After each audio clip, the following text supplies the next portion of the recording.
Parang Game 7 ang laban mga idol, sinugod ni Lebron ng referee, galit na galit. Grabe yung Jamal Murray, tinirahan ng game winner, harap-harapan si AD. Game 2, Los Angeles Lakers versus Denver Nuggets. 493 days mga idol nung huling nanalo sila Lebron kay na Jokic. Must-win game na ito para sa Lake Show.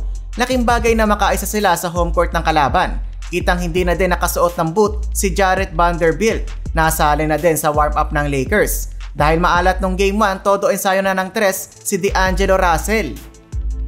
Opening quarter, pasok ang unang tres ni D'Lo mga idol. Sumugal ng agaw si KCP. Naka 5 straight points naman si MPJ. D'Angelo Russell kumpiyansa tumira another 3-point bucket. Nang gagalaiti na itong si Lebron, binututan ng malala si Jamal Murray. Nakabawi ang home team, AG reverse slam. Maganda ang umpisa ng Lakers na pa-timeout ang kalaban nang makadang sa AD, 15-9 ang talaan. Halfway mark, pinipiga ni Lebron ang kanyang daliri. Nakaraan ng Denver mga idol nang mag-init ang opensa ni Jokic, 8-2 run by Nuggets. 3-minute mark, another 3-pointer ng 2-time NBA MVP. Natapos ang quarter lamang ng 4 ang Lakers, 28-24. May 9 na puntos si D'Lo, pareho naman nakasampu ang dalawang sentro, The Brow at The Joker. Second period, halos magwala sa galit etong si Jamal Murray. All ball naman daw ang hampas niya kay Lebron pero tumawag ang referee. Nasundan ang protesta ni Murray, nagtatatalon pa sa galit. Eto na si Anthony Davis, nakuha na ang kanyang rhythm sa opensa. Unconscious na si AD, minamama na si Joker. Napasok ang mga mid-range jumper at ang kanyang paboritong floater. 14-second quarter points para kay AD.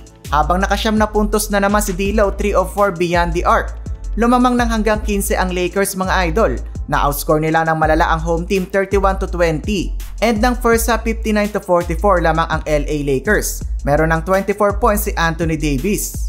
Grabe pa itong si Lebron, hinila na pababa ni KCP, pumasok pa din ang tira and 1. Diyan mo makikita ang lakas ng isang Lebron James.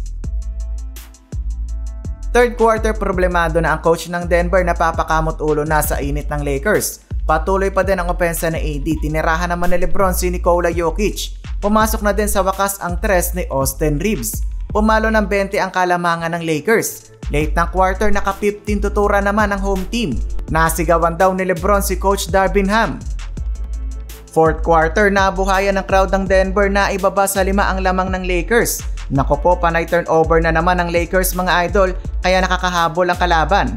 2 huge threes by Lebron, ayaw magpatalo. Joker, pinagkakaldag si AD sa poste, minamama na ni Jokic. Lebron bumawi, dinakdakan si Murray. Naitabla ni MPJ ang laban all 95. Parang game 7 na ang laban mga idol. Makapigil hininga ang dulo mga idol. Lebron umatake, pasok ang layup. Murray naitabla ang laban. Last 13 seconds, hawak ni Murray ang bola. Tinirahan ng game winner si AD mga idol. Ang sakit na pagkatalo na to ng Lakers, binigay ni Lebron ang lahat. Sinugod ni Lebron ang officials, galit na galit. Final score 101-99, panalo pa ang Denver. 2-0 na ang serye.